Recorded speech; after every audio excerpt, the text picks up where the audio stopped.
Alors, B'Tzad Ishmaïa, on reprend dans le Zohar, on est au milieu de 19a.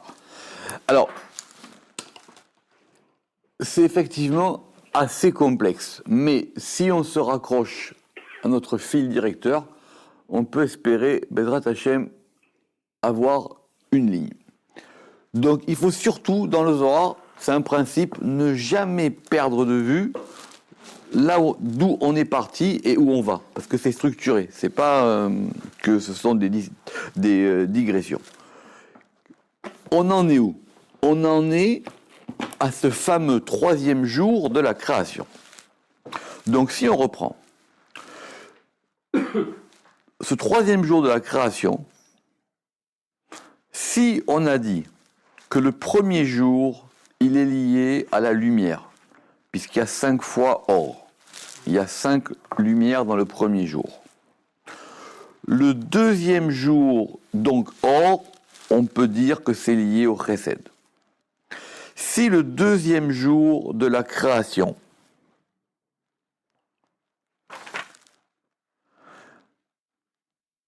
il y a 5 fois marqué rakia. Dans le deuxième jour de la création, il y a marqué 5 fois le rakia. Le rakia, c'est l'étendue, mais c'est évidemment une séparation. Et ce qui va séparer, c'est ce qui va séparer le haut du bas. C'est la Gvoura. Le troisième jour, il est plus complexe parce que c'est le jour du rassemblement des eaux en un endroit et l'apparition de la terre, enfin l'apparition au sens où elle devient visible, où la terre devient visible, et c'est aussi le jour de la végétation, voilà, on va dire comme ça, de la végétation qui va donner des arbres qui vont donner des fruits. On est encore aux arbres fruits. Là. Doucement. On fait le plan général. Premier jour, je répète, c'est le jour de la lumière. Il y a 5 fois or, on va le dire que c'est lié à Chesed. Le deuxième jour, c'est le jour du Rakia, c'est-à-dire le jour de l'étendue, de ce qui va s'étendre, de la séparation. Donc on peut dire que c'est lié à Gvoura. Le troisième jour de la création, c'est le jour du rassemblement des eaux. Rappelez-vous, les eaux, elles vont se rassembler d'en dessous les cieux, vers le lieu du 1, El, Makom, Echad, c'est dans la Genèse à partir du le chapitre 1, les versets 9. Et c'est aussi le jour où la végétation va former une végétation, on va dire, fertile, qui va donner des arbres qui vont donner des fruits, avec la sous-distinction qu'on a entre l'arbre fruit et l'arbre qui donne un fruit. Ok? Besséder. Très bien. Ce jour-là, ce qu'on va voir aujourd'hui, si on tient bien le truc, il est évidemment beaucoup plus complexe, déjà d'après les versets. Et la complexité, elle est déjà simple. C'est que si on compte les vaillomères, vous vous rappelez qu'on doit en avoir 10 à la fin des vaillomères, des 10 paroles de la création. Il y a une parole pour le premier jour. Il y a une parole, il y a un vaillomère pour le second jour. Et pour le troisième jour, il y a 2 vaillomères. Il y en a 2. Il y a 2 vaillomères, il y a 2 paroles créatrices le troisième jour de la création. La première, c'est celle qui va faire que les eaux se rassemblent vers un lieu 1. Et la deuxième, c'est la parole créatrice qui va faire que la végétation donne des arbres et que les arbres soient des fruits ou qu'après les arbres soient des arbres fruits. Et à chacun de ces vaillomères, parce qu'il faut toujours revenir au texte, à chacun de ces vaillomères va être associé un kitov.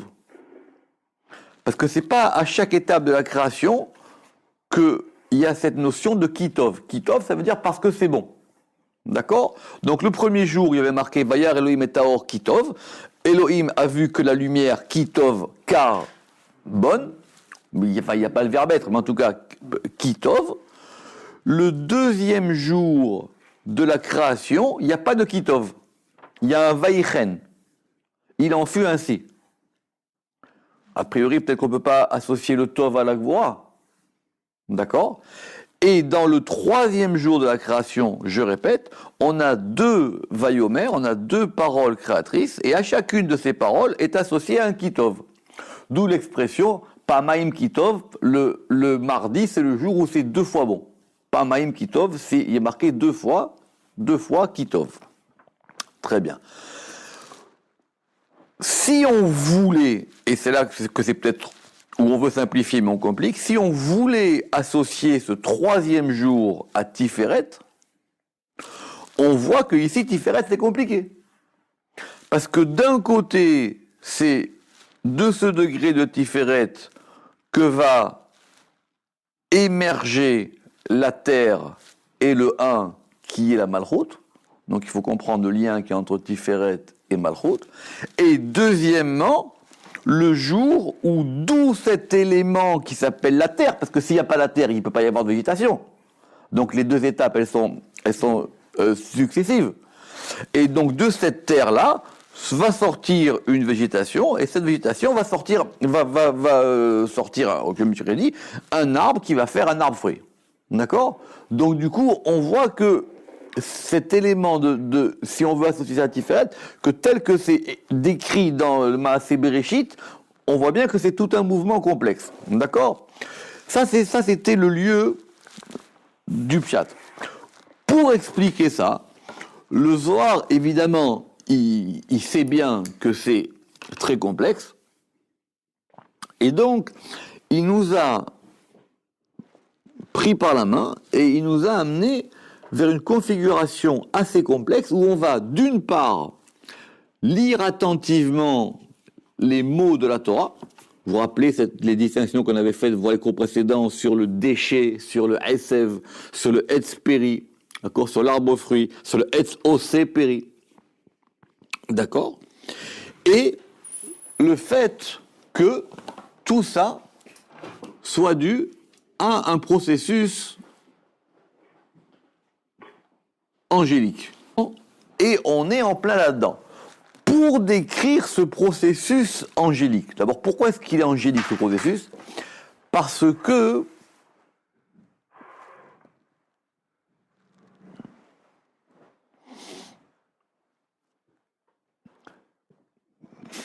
c'est complexe à expliquer. On va dire que pour que des choses parviennent jusqu'en bas, il va y avoir des délégués qui vont s'appeler des anges, qui vont faire venir ça. D'accord? Par exemple, le Zohar, il ramène ce fameux Midrash qui dit qu'il n'y a pas une herbe qui pousse d'en bas s'il n'y a pas un ange qui la frappe. Et l'ange, il lui dit quoi? L'ange, il lui dit grandis. Allez, grandis. Et pourquoi? Parce que chaque herbe, elle est différente, et chaque herbe, elle a un taux de croissance différent. Donc, c'est pour ça que ça passe. C'est pour ça que ça passe par des anges. D'accord? Très bien. Maintenant, pour expliquer ce processus angélique, dans le passage dans lequel on est maintenant, le Zohar, il nous a amené à associer deux éléments. Je vais essayer d'être clair. Le premier élément, c'est,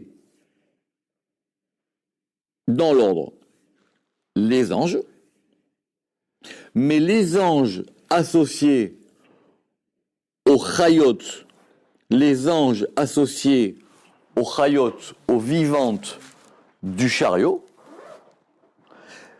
C'était ce qu'on avait vu la dernière fois.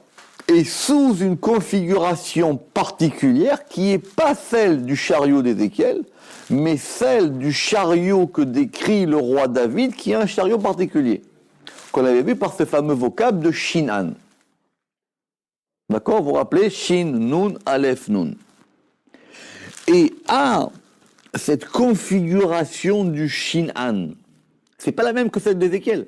C'est un autre chariot. pas une norme. C'est une autre manière, c'est un autre mouvement, c'est une autre manière, c'est une autre dynamique. Ézéchiel, il a vu une chose, le roi David, il a pas, enfin, il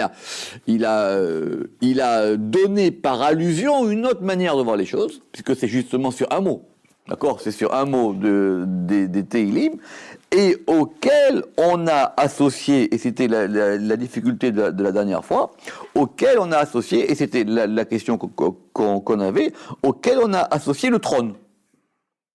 Le fameux Kursaya. D'accord? Alors, si on considère, parce que c'est complexe, parce que quand on lit dans Ézéchiel, le chapitre 1, d'après le Zohar, il y a 10 visions. Il n'y en a pas une, il y en a 10. C'est pas une seule chose qu'il voit, c'est qu'il voit 10 choses. D'accord? C'est qu'il a vu 10 choses à 10 degrés. Et à la fin, c'est-à-dire quand on regarde là-bas, dans le verset 26, il y a écrit « Ou mima'al la rakia » et au-dessus du rakia, au-dessus de l'étendue, « Asher al-Rosham » qui est sur leur tête. Les têtes de qui? Les têtes des chayot. Et au-dessus du rakia qui est sur leur tête, là-bas, qu'est-ce qu'ils voient? Kemar'e Even Sapir, il y a comme la vision ou la montrée ou la vue de la pierre du saphir, Dmout qui c'est, et il y a l'image du trône. Ve'al Dmout akise, et au-dessus de l'image du trône, Dmout, une image, Kemar et Adam, comme la vision ou comme la montrée d'un homme, enfin de Adam, Alav, au-dessus, Milemala, d'en haut. Si on prend ce verset, il y a les Chayot, au-dessus d'elle, il y a un rakia, un plafond, une étendue.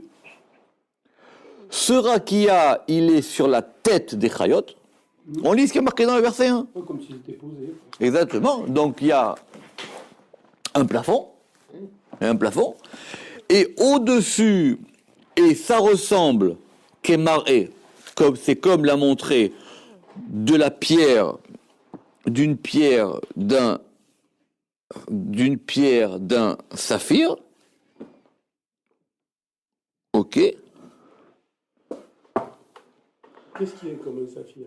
Alors justement, si on lit le verset, ou mima la rakia sheral rosham, et au-dessus du rakia qui est sur leur tête, j'ai comme la vision d'une pierre saphir, et qui est le dmout, la ressemblance du trône.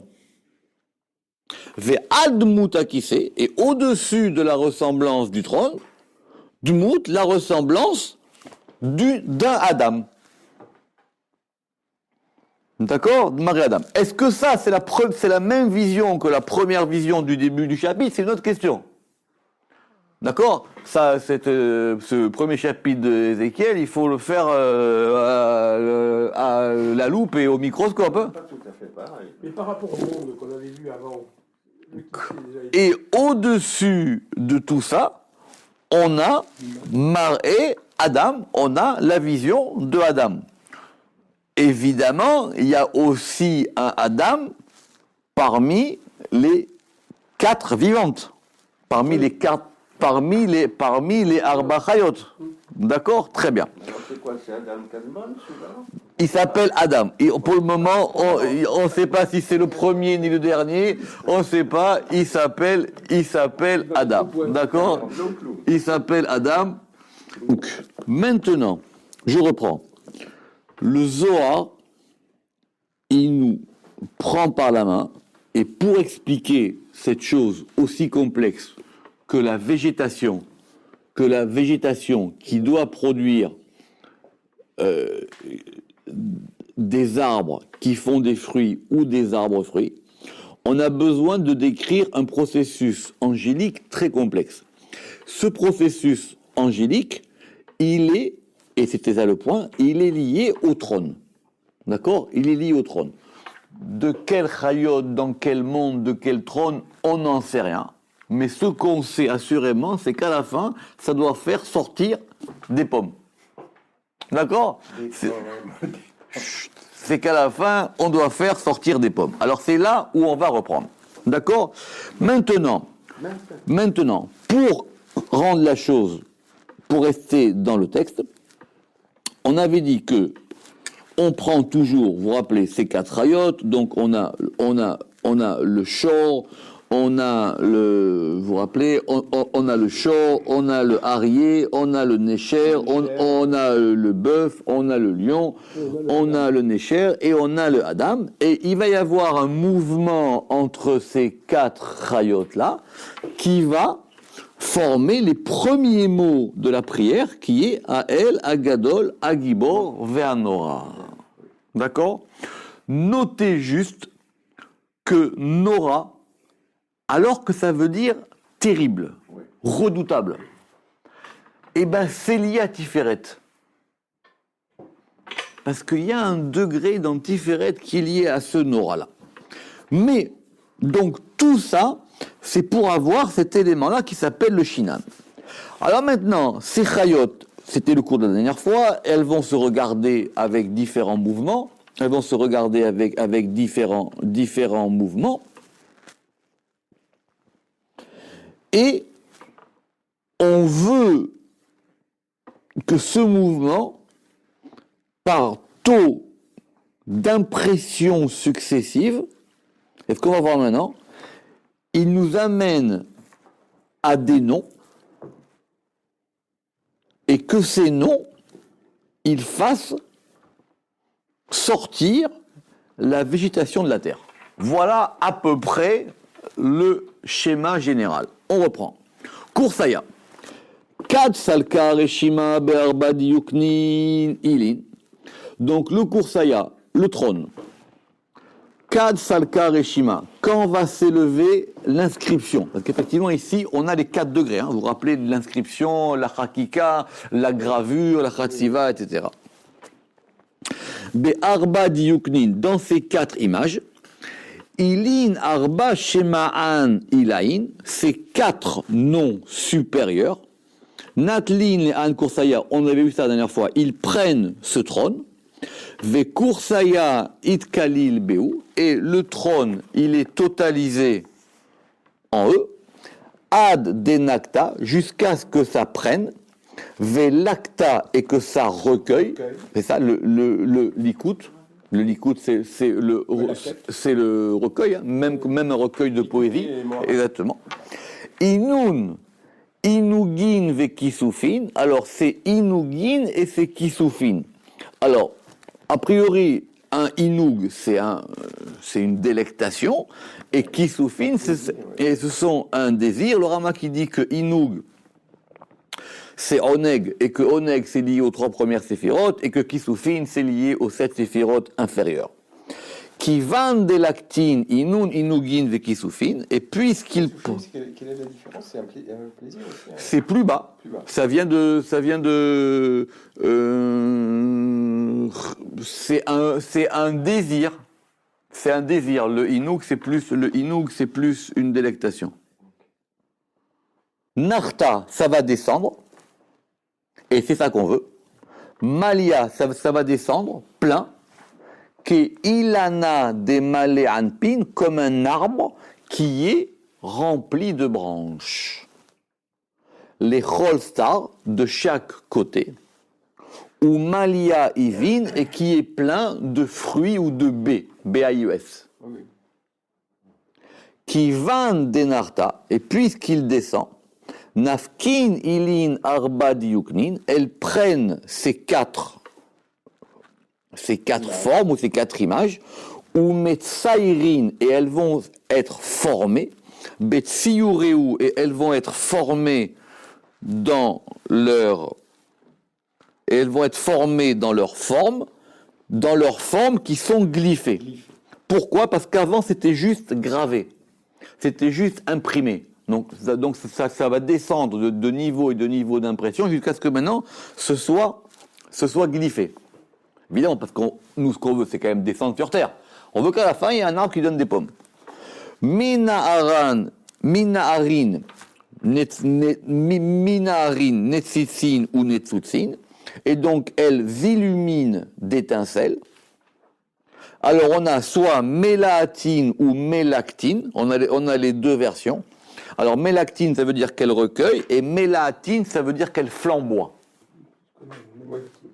Mélaatine, laat. Laat, c'est une flamme. C'est une flamme. En hébreu. Ah, C'est avec un tête, hein, laat. Ve'inun zara'in zara. Et elles vont maintenant ensemencer une semence al-alma sur le monde. Kedin, alors, elles sont appelées Esev Mazria Zara. Et voilà. Et tout ça pour arriver à ces trois mots de la Torah qui nous a décrit qu'il y a un Esev Mazria Zera, Esev Mazria Zera, qu'il y a une herbe qui va ensemencer une semence. Des Inun Zar'in Zar'a al-Alma, parce qu'elles vont ensemencer une semence sur le monde. Des Inun Zar'in Zar'an al-Alma. Alors, une parenthèse dans le Ramak, mais après on revient dans l'édition normale, qui van denafke diyukna. Et maintenant, alors le Zohar, il a pas kivan. Hein. Le Zohar, il a pas kivan. C'est que le Ramak qui a kivan. Alors kivan, puisque maintenant va sortir l'image de Adam. Donc apparemment, c'est pas encore Adam. Ce sont ces 4 chayot qui vont maintenant faire sortir, parce que vous avez vu que dans le verset, il y avait 2 choses. Il y avait Esev, Mazria, Zera. Il y a le Esev qui va faire ensemencer une semence. Et après, on a le Etz Peri au Seperi. Donc c'est 2 choses. C'est la semence, c'est la végétation qui va être ensemencée, ou qui semence. Et après, on a l'arbre fruit. L'arbre fruit qui fait un fruit. Pour arriver à ce degré de fruit maintenant, qui va dénafkad, et donc maintenant, puisque va sortir le diyukna des Adam, l'image de Adam, des kalil kol diyuknin, qui totalise toutes les images. Donc le Rama qui tire de là que Shinan, c'est pas les 4. Que Shinan, c'est les 4 qui sont comprises dans Adam. Ouais, de son point de vue. Exactement, parce qu'aujourd'hui, nous, ce qui nous intéresse, c'est pas les 4. C'est de considérer que tout ça va se mettre dans un degré qui s'appelle Adam pour pouvoir avoir un arbre. Nous, cette fameuse expression qui vient d'ailleurs d'un verset compliqué sur que l'appelle qui Adam Etz. Que Adam, il est Etz. Que Adam, il est Etz. Que Adam, l'homme qui s'appelle Adam, il est au degré de Etz. Alors, Kedin Ktiv, alors c'est pour ça qu'il est écrit Etz Peri ose Peri Lemino, un arbre fruit qui fait un fruit, d'accord? Etz Peri ose Peri Lemino Ashir Zarobo. Donc, le verset, un arbre fruit qui fait un fruit Lemino selon son espèce, Asher Zarobo, qui a été ensemencé en lui. À l'arrêt, et qui a été ensemencé en lui. Sur la terre. Oui. Sur la terre. Donc, on a tout le mouvement maintenant. Etz peri, ose peri lemino, un arbre fruit qui fait un fruit lemino selon son espèce, qui a été ensemencé en lui sur la terre. Donc finalement, ça repart de Malchut vers Tiferet. D'accord? Lemino. Lo apik zara. Et donc maintenant, il ne fait sortir de semence. Et là, les toalta, puisqu'il y a marqué que ça fait sortir un fruit en fonction de ce qui a été ensemencé. Donc c'est toujours pour une utilité sur la terre. Et c'est pour ça qu'il y a marqué Asherzar Obo, en lui. Alors en lui, c'est toujours pareil, c'est en lui dans l'arbre et en lui dans le vav, Bevav. Et dans le vav qui est Tiferet. Mikan, des lettres, Yeshua, les barnaches, la fakazara, miné, les batala. Et de là, on apprend qu'effectivement, l'homme, il peut pas faire sortir sa semence en vain. Parce que sinon, il va contre le degré de la création. Maintenant, on a 2 versions. On a une version qui va reprendre le Khatsir, Vous rappelez-vous que le khatsir, c'était l'appellation de cette herbe infertile qui était destinée à la nourriture des anges et qui correspond aux déchets. Parce que dans le verset 11, on est passé du déchet au esev. Nous, c'est la grande difficulté des traducteurs, c'est de trouver deux nuances. Soit c'est végétation entre verdure, soit c'est herbe et soit c'est herbe et plante. Oui, mais le problème, c'est que le déchet, c'est pas une plante. Mais une plante, ça peut être aussi. Non, il s'est planté. Ouais. Parce que le déchet, c'est justement ce qui ne produit pas. Et oui, c'est pas une plante. Parce que la plante, c'est ce qui a été planté. Eh oui. Donc, alors, nous, ce qu'on veut ici, c'est ce déchet. Pourquoi ? Herbe. Herbe, c'est mieux. Qui ne porte pas sa semence. C'est ça, herbe, c'est mieux. Herbe, ça correspond mieux au déchet. Mais parce que pour le SF, il faut trouver... Oui, déchet, c'est l'herbe. Et l'herbe, elle produit pas forcément de fruits. Elle n'est pas forcément, elle est pas forcément fertile. Comment elle se reproduit? Je suis d'accord. Mais nous... Non, mais c'est pas sûr, c'est pas indispensable qu'elle ait des fruits. Oui, mais vous avez raison. Déchet. Des surgeons. Alors, ok. Alors, déchet. Alors, soit on revient à déchet, soit on revient à khatsir. Ou quoi? Alors, attention. Raza de acha. Alors, le mystère d'ici, mais on l'avait déjà dit plus haut. La vie ou mazria zera. Que ce déchet, il ne produit pas de semence.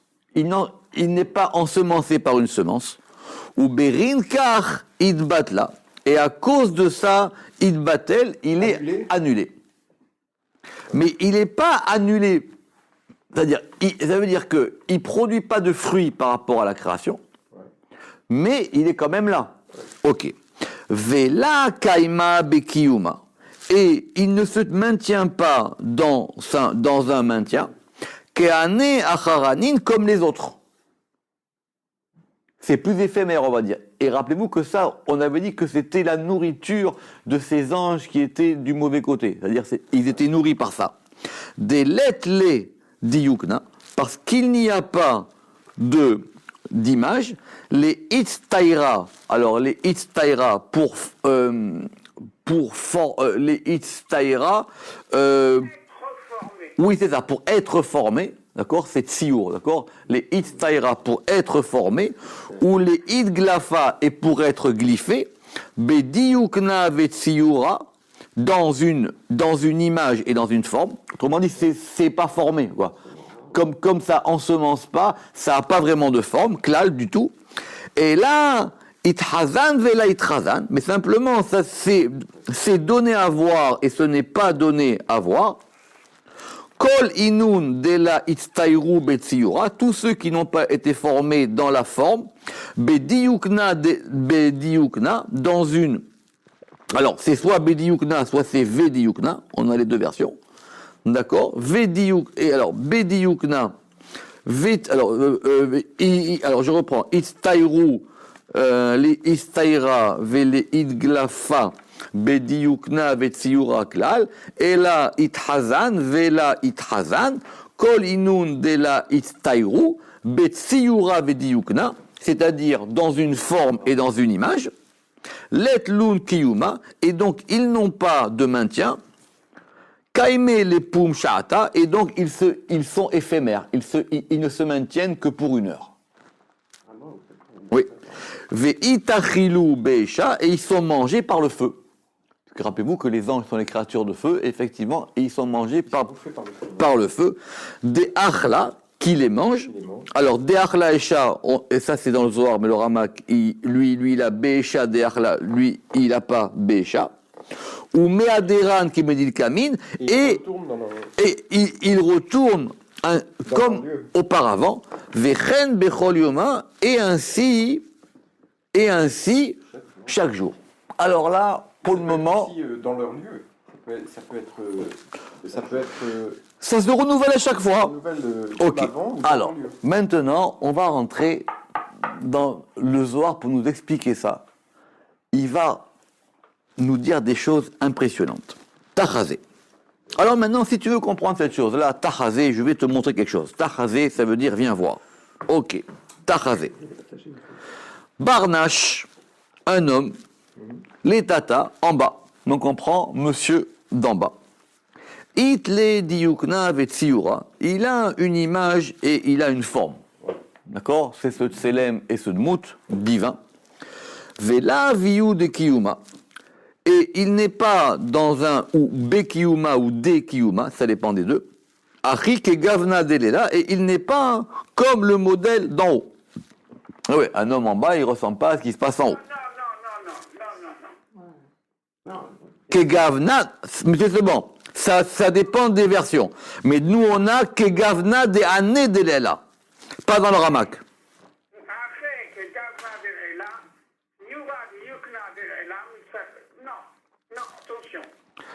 Vela iyu, justement, il y a deux versions. Le Zohar il dit Vela iyu bekiyuma kegavna de ane delela. C'est ce qui est marqué dans le Zohar. Le Ramak, lui, il n'a pas ça. D'accord? Et exactement. Alors Vela iyu de kiyuma. Alors, alors, en gros, il ressemble pas à ce qui est en haut. Vela iyu de kiyuma achi kegavna delela siyura de dukna delela. Et ça s'est formé dans ces formes, Kema de Avian Bela Malboucha, parce qu'il n'est pas sans habit. Vous allez voir, le Rama qui veut nous dire un grand chidouche. L'homme, il a une âme, et cette âme, pour être dans ce monde, dans un homme, elle va devoir s'habiller dans un corps. Bon, que le corps soit l'habit de l'âme, on le sait. Donc, c'est-à-dire qu'il y a tout un processus d'habillement qui fait qu'on va avoir en bas un corps dans une âme. D'accord? Non, une âme dans un corps. Oui, une âme dans un corps. Velav kegavna achara, et ce n'est pas un... Et on a une âme qui s'habille dans un corps. Et ce n'est pas un... Et ce n'est pas comme une autre manière. Le Zohar va expliquer. Uberin kar kaimin bekiyumatadir, et c'est pour ça que maintenant, ça se maintient. Parce qu'il y a tout un enchevêtrement de choses qui fait que ça va faire un être vivant. D'accord? Ça se maintient. Bekiyumatadir, tsiyura de Adam letata. Et donc maintenant, l'image de l'homme en bas, mais stairin betsuirun, ils sont formés dans leur forme, be malboucha, dans un vêtement, velav ke gavnachara, et pas comme une autre manière. On lit un petit peu. Ou berinkar kaimin kimu bekiyuma zman veidan, et donc c'est pour ça que ça peut se maintenir pendant un certain temps. Simplement, ou bechol laila velaila, mais maintenant chaque nuit, qu'est-ce qui va se passer? Mitpachet rucha me ay malboucha. L'âme, elle va se déshabiller de ce vêtement. Elle se déshabille. Vesalka leela, et elle va s'élever vers le haut. Vea uesha de achla achille. Et donc, comme elle remonte en haut, elle se refait réabsorber. Il y a un feu qui la mange, elle se fait réabsorber. Autrement dit, il y a une mutation de l'âme. L'âme, elle est dans un corps en bas, elle monte, et quand elle va remonter en haut pendant la nuit, elle retourne dans... De là où elle venait, quoi. Elle retourne dans son élément de feu. D'accord? Ou batari daran qui medil kaman, et après elle va revenir, ou mistairan belvushiun, et elle va se reformer dans ses vêtements. Ou berin kar letlun kiyuma kiinun siurin vediyuknin delela. Et donc, et à cause de ça, ils n'ont pas de maintien comme ces formes et ces images d'en haut. Ve'alda active, et c'est pour ça qu'il est marqué Hadashim la Bekarim. Il y a des nouveautés chaque matin. Est-ce qu'on va voir? Pourquoi quand on remercie le ciel de nous avoir rendu notre âme? Oui, mais c'est pas comme on croit. C'est que normalement, l'âme, elle aurait dû être détruite. Puisqu'elle remonte dans sa matrice, elle devrait être détruite. Le Ramak, il dit, mais si c'est comme ça, comment ça se passe pour les anges? Il dit, les anges, quand ils descendent, L'âme, Jamais détruit. l'âme et le corps, c'est une même chose pour eux. Les anges, ils n'ont pas d'âme. Elle est stockée, mais elle n'est pas détruite. Le Zohar, il dit si elle remonte, c'est plus le Zohar, si elle remonte. C'est bizarre parce que dans le... Mais non, parce que nous, on zappe le fait qu'il y a, une transformation, il y a un habillement. Cet habillement, elle fait qu'elle descend et qu'elle va se recouvrir pour s'habiller dans un corps. Mais elle n'est pas dans le corps telle qu'elle est en haut, puisqu'elle est maintenant dans un habit. Donc maintenant, quand elle va remonter, on va arriver au mot dernier. Quand elle va remonter, elle perd ce vêtement, c'est ce que je viens de dire. En perdant ce vêtement, elle retrouve sa substance, et retrouvant sa substance, elle est de nouveau absorbée par cette substance. Donc du coup, elle n'est plus du tout dans un corps. Donc normalement, elle ne pourrait pas redescendre. Parce que pour redescendre, il faut qu'elle refasse tout le processus par lequel elle va se réhabiller. Ramak dit, si c'est comme ça, les anges alors, comment ça se passe? Parce que les anges, ils n'ont pas d'âme. Même si on dit qu'un ange, c'est une créature, et que l'âme, elle est plus haute, l'ange, quand il descend, son âme et son corps sont une seule chose. Il n'y a pas pour lui de principe d'habillement de l'âme dans le corps. C'est un corps-âme. Un ange, c'est un corps-âme. C'est un corps qui fait un avec son âme. Quand il descend en bas. Alors c'est pour ça qu'il y a marqué Chadashim la Bekarim. Bene Nasha de Inun Chadashim Bechol Yoma Veyoma. Les hommes qui sont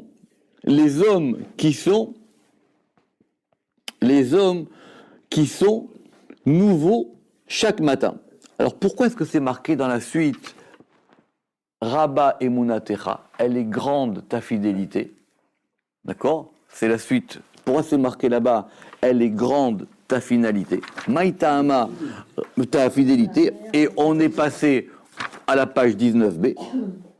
Pourquoi est-ce qu'il y a marqué grande? Rabbaï Velezira. Pourquoi est-ce qu'on dit maintenant qu'elle est grande ou pas qu'elle est petite? Ça change quoi maintenant? On va dire, ok, j'ai de la émouna, je crois en Dieu, tu m'as rendu mon âme. Pourquoi maintenant qu'il y a une différence? Est-ce que je suis un grand croyant ou un petit croyant? Rabba Emunatecha Vadaï, elle est grande assurément. Rabba de Yachla les Batla ou les Natla, parce qu'elle aurait pu être annulée. Normalement, ça ne doit pas revenir. Normalement, ça ne doit pas revenir. Alors, et on a deux versions. Soit elle aurait pu être annulée, soit elle aurait pu être prise. Kol bene alma, ou achlala lun begava il avetata. Et maintenant, pour pouvoir la totaliser, dans le sein SEIN supérieur et inférieur, Atara vesage iou de khalil kula velait maleyatir, parce que c'est un degré qui est grand et qui totalise tout et qui n'est pas ampli et qui n'est pas plus ampli. Et c'est ça le secret du roi Salomon quand il a dit Kolanechalim olchim elayam, toutes les fleuves, même Monte à la mer et la mer c'est n'est pas des fleuves. On n'est pas rempli. Nahal, c'est pas un fleuve. Rivière. Les rivières, c'est pas un fleuve. C'est une mauvaise traduction. Et la mer n'est pas remplie. C'est très important parce que la rivière, c'est plus. Parce que Nahal, c'est pas Nahar. Ouais. Kolanechalim, Ce serait un ruisseau plus qu'un une rivière ou un ruisseau, mais pas un fleuve. Mais pas un fleuve. Donc tous les ruisseaux vont vers la mer et la mer n'est pas emplie. Alors Ramak il dit mais ça, on a déjà vu ça. oui, mais quel rapport maintenant? Alors il dit mais pourquoi est-ce que on vient nous raconter cette histoire-là? Bah, c'est comme l'âme qui remonte dans la mer. Non, parce qu'il dit c'est le mouvement inverse. Parce que ce qu'il a voulu nous dire, le roi Salomon là-bas, il parle de l'influx des séphirotes supérieures qui vont descendre dans la Malchoute. Or, nous, on veut maintenant comprendre comment les âmes qui vont d'en haut, elles montent d'en bas, les âmes qui proviennent d'en bas, elles montent en haut. El makom she'anechalim olchim sham, et à l'endroit où les rivières vont, em shavim la lechet ou la lachet, elles retournent pour aller. Donc c'est ce mouvement-là qui fait que ce processus-là, et c'est intéressant parce que quelque part, c'est le même processus que l'arbre qui fait sortir un fruit. Pourquoi on nous raconte ça ici maintenant? Parce que c'était pour nous expliquer cette histoire des anges qui descendaient, qui allaient maintenant faire que la terre allait avoir un degré fertile, un degré infertile, que ce degré fertile, il allait faire sortir, comme on a dit dans le verset, qu'il y avait la différence entre le déchet et le Esev, et que un il est Mazri Azera et pas l'autre, et que ça fasse un fruit. Azle les Gabeyama. Pourquoi? Parce que ces rivières-là, Azle, elles vont à l'intérieur de la mer, Veyama Natillun, et la mer, elle les prend, Veachlilun Begava, et elle va les totaliser en elle, Vela Itmaliayatir, et elle n'est pas plus pleine. Autrement dit, ça veut dire c'est un mouvement incompréhensible, quoi. C'est comme si je rajoute de l'eau dans un verre et le verre, il reste au même niveau d'eau. C'est comme ça qu'il faut comprendre le verset. Vayam enena malé. Les rivières, elles rentrent dans la mer et la mer, elle ne change pas de niveau. C'est pas comme on aurait pu croire que la mer ne déborde jamais. Ah, évidemment que la mer, elle déborde pas. C'est pas ça. C'est que la mer, elle est à un niveau. Et les rivières ne changent pas son cours. Alors vous allez dire, c'est le contraire, c'est ça qu'il a voulu dire. C'est-à-dire que ce processus-là fait que c'est pris à l'intérieur, mais elles sont pas, mais ça ne modifie pas la mer. La mer, elle n'est pas modifiée par ça. Mais ça alors attendez, où les bâtards à Fikloun qui me dit Kaman, et après elles ressortent comme elles étaient auparavant. Veazlezloun kegavnada. Et donc c'est pour ça que maintenant on dit que ça c'est grand et c'est grand et c'est nombreux.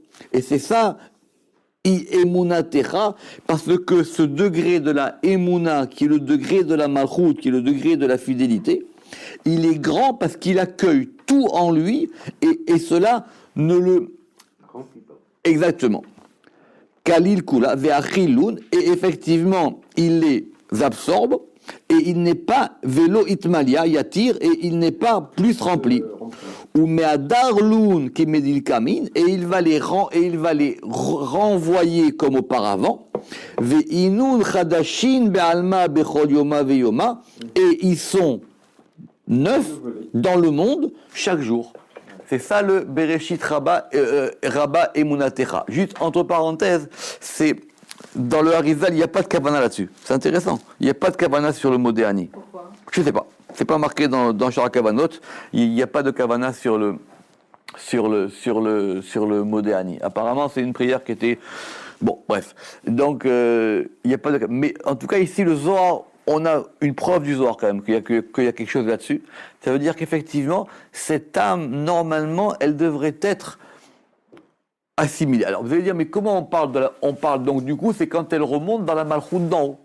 Quand elle remonte dans la malchoute d'en haut, elle est absorbée et elle revient neuve en repassant par ce processus-là. Alors, c'est pour ça que tout ça étant lié, la conclusion maintenant, on va retomber où on doit aller, que ce troisième jour de la création, qui est donc ce jour qui est lié le troisième jour de la création, et qui correspond à tout ce processus-là dans ce jour, donc le mardi, c'est quand même pas n'importe quoi, ou Beyomada active, Kitov, Trezimne. Et c'est pour ça qu'il y a marqué 2 fois Kitov. Il y a marqué 2 fois Kitov le mardi. Alors pourquoi est-ce qu'il y a marqué Kitov ? Parce que ça correspond aux 2 degrés qui sont à l'intérieur du troisième jour, qui est le côté de la droite du Chesed et le côté de la Gvura. Le premier jour, on avait un côté, le deuxième jour, on a un autre côté, et le troisième jour, on a ces 2 côtés à l'intérieur d'un seul côté, ce qui explique ces 2 mouvements qui sont ensemble. Et c'est pour ça qu'on a le Kitov 2 fois. Très hymné. Begin, de Yomada Achin Letresitrine, parce que ce jour-là, il est uni des 2 côtés. Veafrish Marloket, et que maintenant va être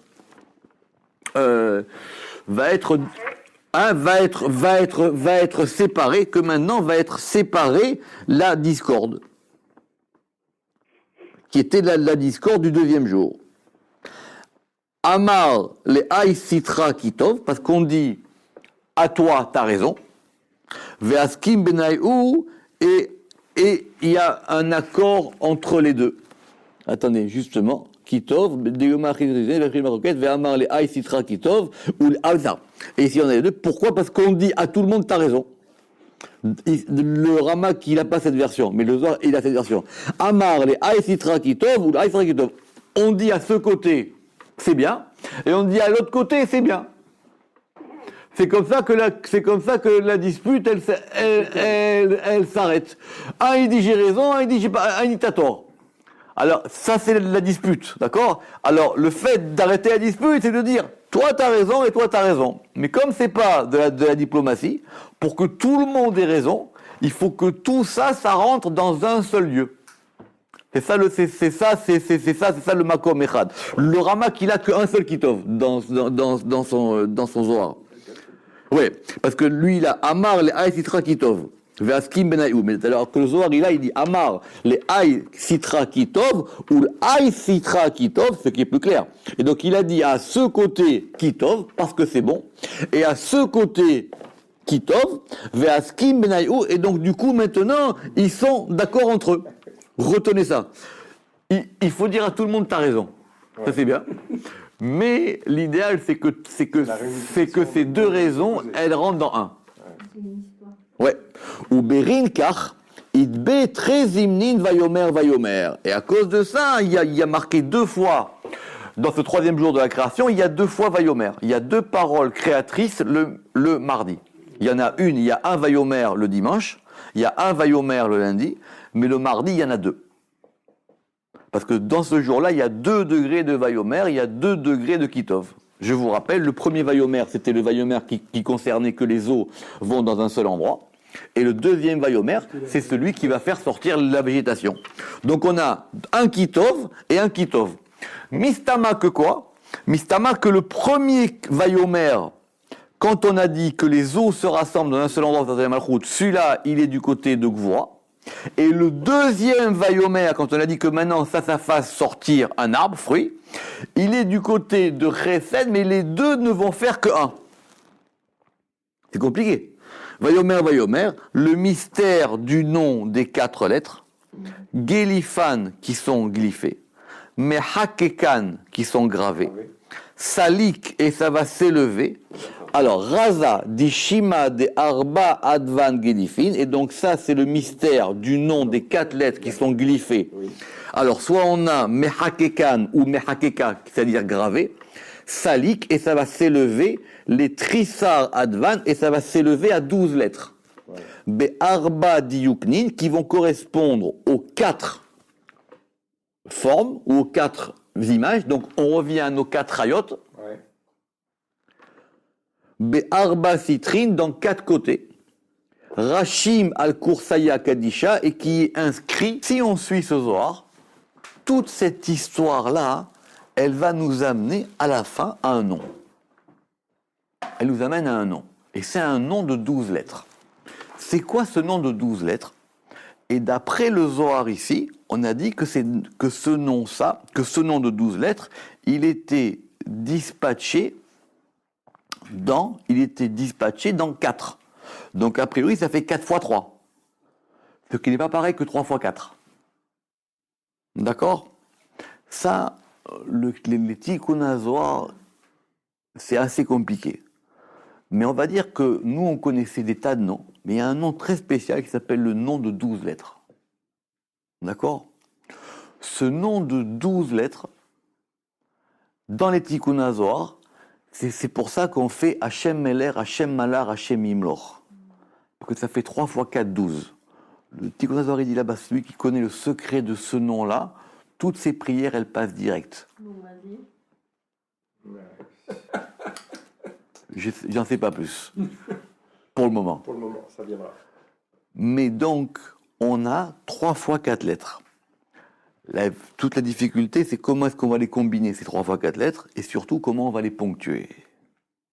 D'accord? Comment on va les ponctuer. Comme le Ramak, ça l'embête quand même, parce que le Zohar, il dit bien que c'est 4. Donc si c'est 4, c'est pas 3 fois 4, c'est 4 fois 3. Ce qui n'est pas pareil. D'accord? Ce qui n'est pas pareil. Alors si c'est comme ça, il dit qu'on prend ce nom, on prend 4 fois Yud Ke Vav Ke, on prend 3 fois Yud Ke Vav Ke, et au lieu de le diviser en 3, on le divise en 4. Donc ça fait 3 Yud, 3 E, 3 Vav, 3 E. Celui qui veut comprendre, il comprend. Baruch Adonai Leolam. Amen ve Amen.